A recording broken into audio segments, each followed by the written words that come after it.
Live every day as if it is your last, because one of these days it will be. Jeremy Schwartz.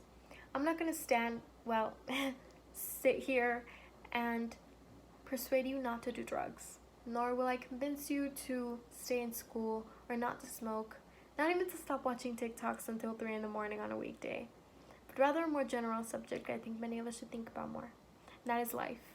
Life and everything we have, everything we are given, should not be taken for granted. It's an obvious statement, I know, but I think many of us still need to acknowledge that fact. Have you ever lost something, particularly someone, and regretted taking them for granted? On September 27, 2018, I experienced the agony of losing someone that I had taken for granted my entire life. I wish I had the proper words to describe my grandmother, but that was just the thing about her. She was indescribable. She carried a halo over her head wherever she went, and her eyes glistened even during her last minutes of life. She was everything to me, from my personal therapist to my number one fan. One reoccurring conversation we had together was her telling me not to take my life and those around me for granted. Ironic, I know. Today I want to share with you some of the most valuable insight my grandma explained to me by going over 3 key points. First, we will go over just how much we take for granted on a daily basis. Then we will look at what our brain does when subconsciously taking things for granted, and finally, what we can do to stop ourselves from taking things for granted so often. Before we start, I want you to do me a favor. Close your eyes and think about your daily schedule. What was the first thing you did when you got out of bed today? What did you eat for breakfast? What are you going to wear today, and where are you planning on going over the weekend?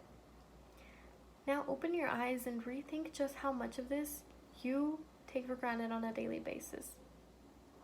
Before COVID-19 struck, we went to school and to work every single day. We went out with friends, went out to eat, and went on vacation every once in a while. But none of us ever took the chance to take a step back and think about just how much we had that just in a couple of months would be taken from us so quickly. We dreaded going to school and to work and complained about having to get up from bed every single morning and having so much on our plates, but the moment we were taken from our freedoms, all we wanted was for life to go back to normal. We should acknowledge the privileges of going to school for an education and going to work for an income. If you have a roof over the top of your head, food to eat, and clothes to wear, you should consider yourself extremely lucky, as there are so many people around the world who would do just about anything to have even half of what we do. As a matter of fact, according to the Food Aid Foundation, approximately 793 million people around the world right now are starving, making for about 11% of the population. Instead of selfishly wanting more for ourselves and complaining about what we do and don't have, we should take a moment to acknowledge the fact that we are extremely lucky and be grateful for what we have, regardless of how little that may mean to us. So you may be wondering, why does our brain subconsciously take things for granted without us knowing? Surprisingly, the phenomenon of taking things for granted has received little to no attention by psychologists or theorists throughout the decades. However, Thomas Kelly, a philosophy professor at Princeton University, has spoken up about our brain's justification when taking things for granted. He explains that one can only take for granted what one knows to be true. Now, what does this mean?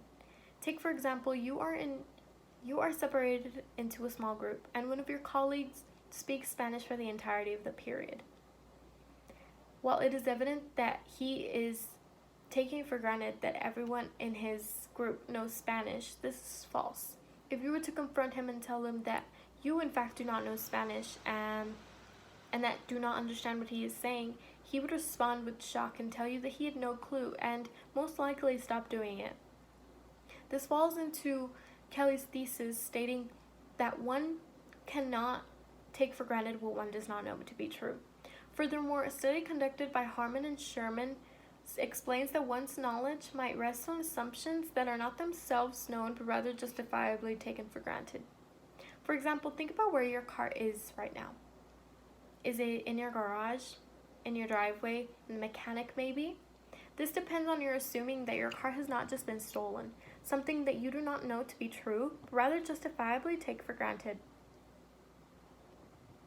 Additionally, you may have planned a trip to Paris over summer break, but you took for granted that COVID would not have us quarantining for the next 6 months.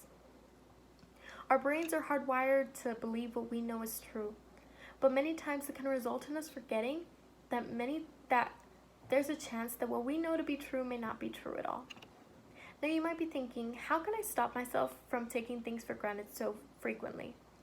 The truth is, we get so caught up in our lives and our endeavors that we frequently forget that there's more to life than just that.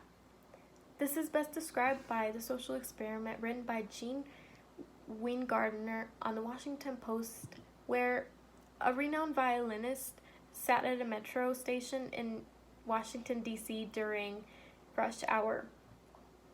While thousands of people were expected to recognize and sit and listen to his music, they were so caught up in their daily lives that only about 20 people tipped him and only 6 people stayed to actually listen to his music.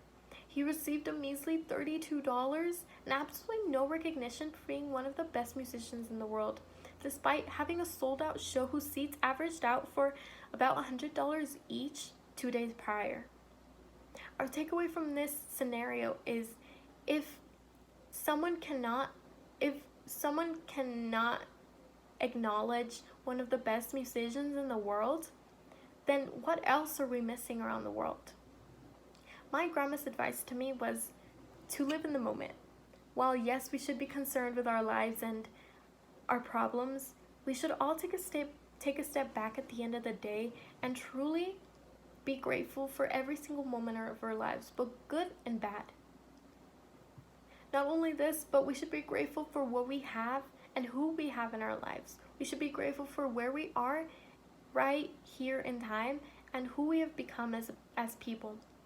Wake up every day knowing we will make the best out of every situation and ready to make lifelong memories daily. By showing you just how much we take for granted on a daily basis,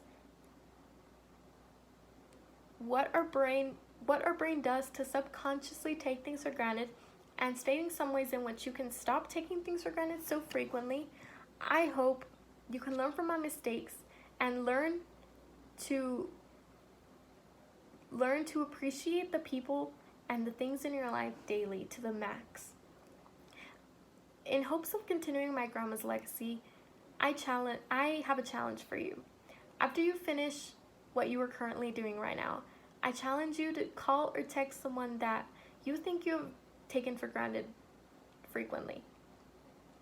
Tell them you love them. Hug them if you can. Tell them just how much they mean to you. Furthermore, I challenge you to go outside and look at the blue sky, enjoy the fall air and all of your surroundings. I challenge you to enjoy not only your materialistic things, but your time, your energy, your health, and even yourself. Treat yourself to something and don't forget to enjoy life, because one of these days we may not wake up. Thank you.